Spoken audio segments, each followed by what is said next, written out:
प्रक्रिया ऑफलाइन करने और एक एक किसान का दाना तुले, ये प्रस्ताव राजस्थान की सरकार को और भारत सरकार को भेजने का आज की जिला परिषद की बैठक में पास कर दिया।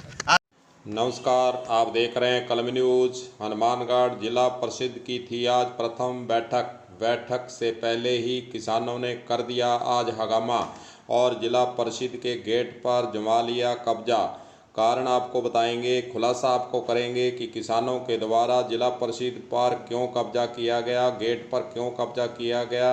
और यह भी खुलासा करेंगे कि कितने समय तक चला किसानों का धरना। आपको बताना चाहेंगे कि हनुमानगढ़ जिला परिषद की प्रथम बैठक आज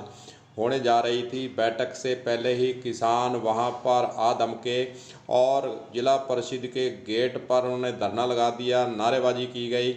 कारण ये था कि इस बैठक के अंदर बीजेपी के सांसद निहाल चंद तथा विधायक गुरदीप शाहपीणी और धर्मेंद्र मोची भी आज आने वाले थे। बैठक में उनको आमंत्रित किया गया था क्योंकि यह सरकारी बैठक थी, जिला परिषद की बैठक थी।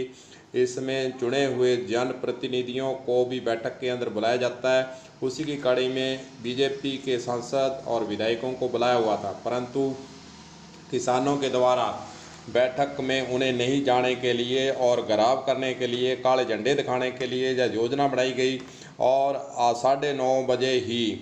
जिला परिषद के गेट पर आकर किसानों ने धरना लगा दिया। बैठक हालांकि 10 और 11 के बीच में शुरू होनी थी, लेकिन किसान पहले ही वहां पहुंच गए और उन्होंने गेट को रोक लिया और उन्होंने ऐलान कर दिया कि हम सांसद निहाल चंद और विधायक बीजेपी के विधायकों को बैठक में शामिल नहीं होने देंगे। धीरे धीरे किसानों की संख्या बढ़ती गई और जिला परिषद के सदस्य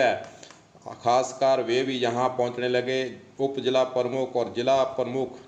भी इस बैठक में आ धमकी और उन्होंने आकर किसानों के बीच धरने में बैठकर 2 घंटे वहीं बिताए। धूप हालांकि काफ़ी थी, लेकिन किसान वहां से टस से मस नहीं हुए और जिला प्रमुख, उप जिला प्रमुख और जिला परिषद के सदस्यों ने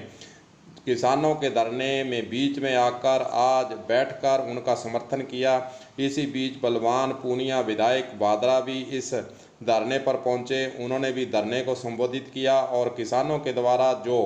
तीनों कृषि अध्यादेश वापस लेने की मांग है उसको उन्होंने दोहराया और किसानों का साथ देने का वादा करते हुए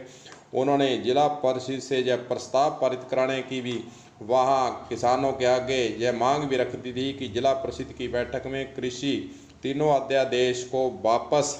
लेने के लिए हम प्रस्ताव पारित करेंगे। हुआ भी यही और बैठक के अंदर वह प्रस्ताव पारित हुआ और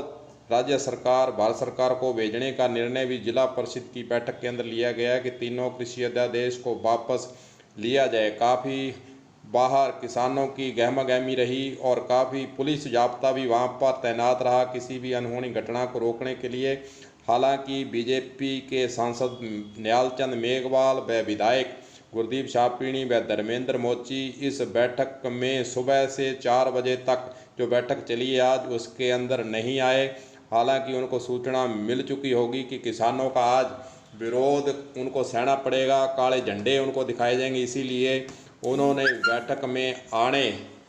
की जहमत नहीं उठाई है। पुलिस हालांकि मौके पर सुबह से लेकर शाम तक तैनात रही और किसान भरी गर्मी के अंदर किसान गेट, जिला परिषद के गेट पर ही धूप के अंदर ही आज डटे रहे और हनुमानगढ़ में काफ़ी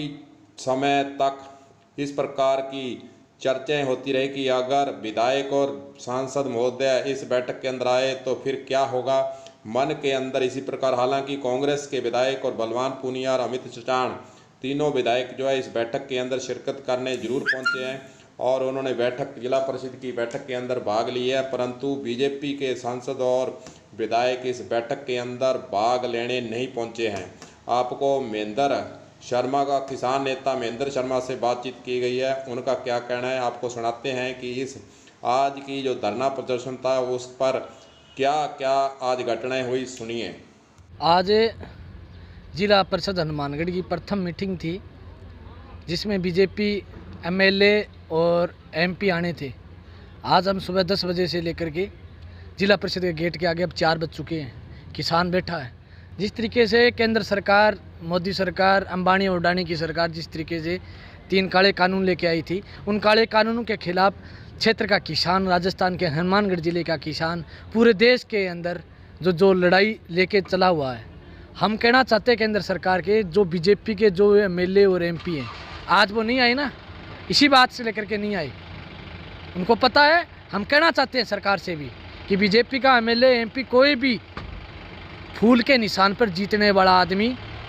अगर किसान के 3 काले कानून वापस नहीं ले जाते तब तक ना तो हम सदन में आने देंगे, ना गांव में आने देंगे। किसान एकजुट हो रहा है और एकजुट होकर करके इस सरकार के जो काले कानून का उसका विरोध कर रहा है। हम जिला परिषद के आज वहाँ बैठे हैं,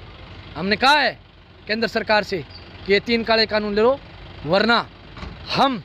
आपके इस जिला परिषद के अंदर या कोई भी सदन है उसको बीजेपी के एमएलए और एमपी को अंदर घुसने नहीं देंगे। आज भाग गए, वो आए थे और चले गए, उनको जो ही सूचना मिली किसान एकजुट हो रहा है वो भाग गए। वो हम कहना चाहते हैं आपको सीट से भी बजाएंगे